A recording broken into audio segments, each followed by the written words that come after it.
내란 수계 윤석열의 무기징역이 선고된 것은 사법정의의 명백한 후퇴입니다.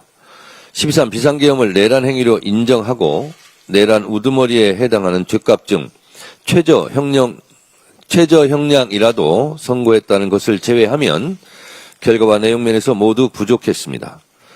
감경 사유는 더욱 처참합니다. 윤석열에 대한 양형 참작의 사유로 첫째, 아주 치밀하게 계획을 세운 것으로 보이지 않는 점을 꼽았습니다. 직접적인 물리력이 실제 행사되지는 않았고 대부분의 계획이 실패로 돌아갔다는 점을 덧붙였습니다. 이는 사실과 다릅니다. 국회를 봉쇄하고 도끼로 문을 부수고서라도 국회의원을 끌어내라고 했고 헬기를 동원했으며 노상원 수첩에서 보듯이 수많은 사람들을 체포, 구금, 살인 계획까지 세웠습니다.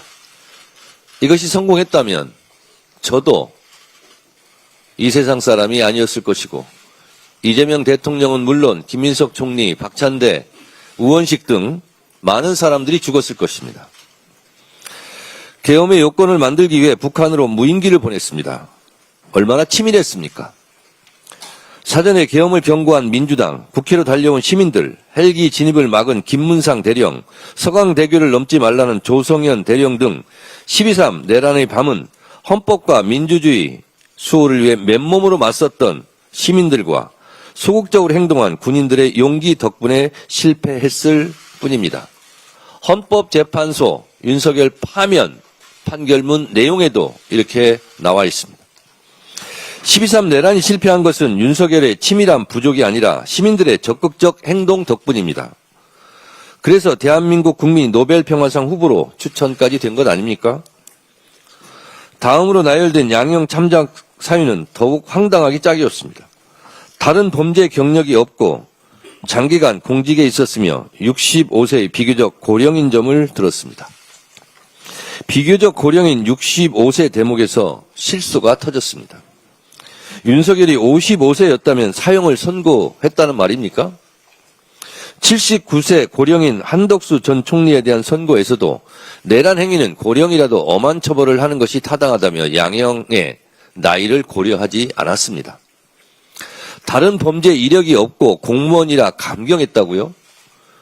장기간 공직에 있었다면 대한민국의 대통령이라면 더 높은 도덕적 잣대로 헌법을 수호하지 못한 죄를 물어야 하지 않겠습니까?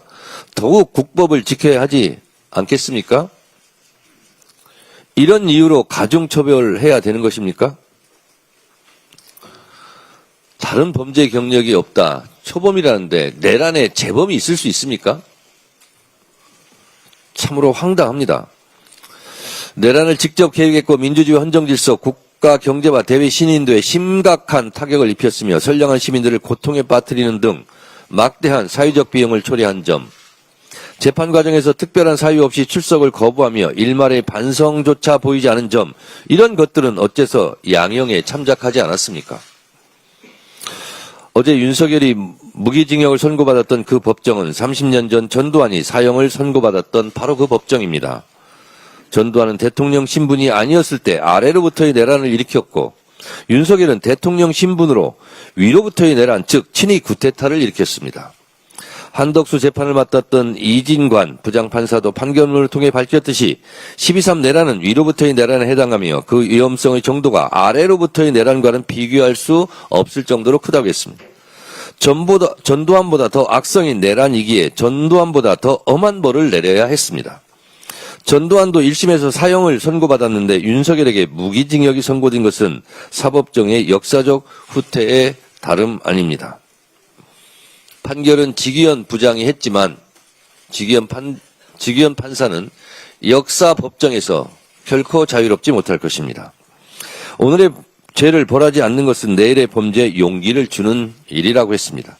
내란 청산의 핵심은 국민들이 납득할 수 있는 확실한 단죄입니다. 내란의 티끌까지도 철저히 법정에 세워야 합니다. 조이대 사법부를 이대로 둘 수 없습니다. 2차 종합특검과 내란 전담 재판부에서는 1심에서 미진했던 법리적 판단을 적극 보완해야 할 것입니다. 특히 지기현 재판부는 필기 형태나 내용들이 조악하다며 노상원 수첩을 중요한 증거로 여기지 않았습니다. 이 부분은 종합특검에서 집중적인 수사와 진실규명이 필요합니다. 살인범이 살인을 기억할 때 연필로 살인 대상을 이름에 쓰면 그것은 죄가 안 되는 겁니까? 오히려 생각나는 대로 필기 연필로 막 볼펜으로 막 적은 것이 더 중요한 범죄의 증거 아니겠습니까? 지기현 판사 정말 세상 물정 모르고 국민의 정서도 모르는 철딱선이 없는 그런 판결을 한 것입니다. 더불어민주당은 내란 전단부를 통해 국민과 역사의 눈높이에 맞는 진정한 단죄가 이루어질 수 있도록 혼신의 힘을 다하겠습니다. 사법부가 제2의 전두환, 제2의 윤석열이라는 반역의 불씨를 계속 남기는 일이 없도록 사법개혁안, 대법관 증원, 법외국지 신설, 재판소원제 도입 등 사법개혁을 확실하게 완수하겠습니다. 내란범에게는 사면을 제한하는 사면금지법도 신속하게 통과시키겠습니다. 망국적 부동산 공화국을 반드시 극복하겠습니다. 집은 삶의 기반입니다. 그러나 안식처가 되어야 할 우리들의 집이 그동안 투기, 투자 세력에 의해 왜곡되고 변질되었습니다. 실소유자의 주거 불안뿐 아니라 저출생, 수도권 일극체제 등 심각한 사회 문제의 주범이 되고 말았습니다. 부동산 자산이 대물림되며 기성세대와 미래세대, 수도권과 비수도권 격차는 걷잡을 수 없이 벌어졌습니다. 내 집 마련이라는 소박한 꿈을 접어야 하는 국민들의 어려움을 더 이상 방치할 수 없기에 이재명 대통령이 연일 나서고 있습니다. 부동산과의 전쟁에서 반드시 승리할 것입니다. 투기를 위한 다주택자를 향한 이재명 대통령의 메시지는 모두가 잘 사는 대한민국을 위한 것입니다. 자금력 있는 다주택자가 시장을 주도하는 지금의 비정상적인 상황에서 양도소득세 중과를 제기하는 것은 응당한 조치입니다. 부당한 특혜를 중단하여 투기 수요를 줄이고 실소유자를 위한 매물 확보가 절실합니다.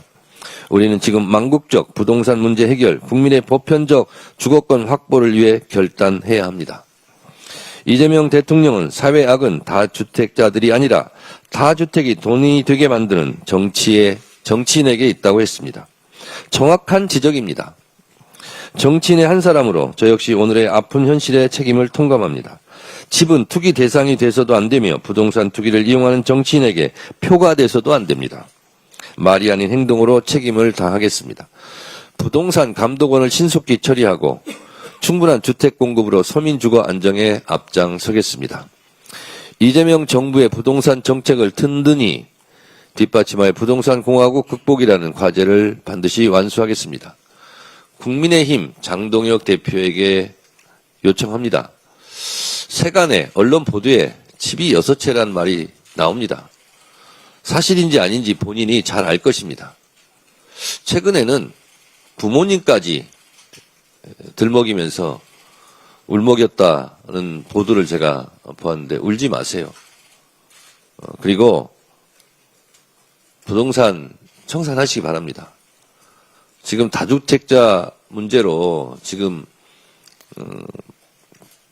이재명 대통령께서 연일 애쓰고 있는데 6채라는 것이 억울할 수 있겠으나 본인도 억울하겠죠. 그런데 좀 억울함을 이번에 해소하시기 바랍니다.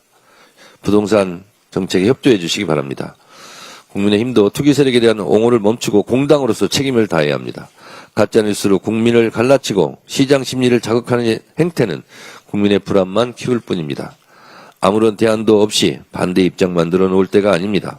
정치의 의무와 역할을 회피하지 말고 부동산 시장 정상화로 국민의 삶을 지키는 데 힘을 모아주실 것을 진심으로 바랍니다.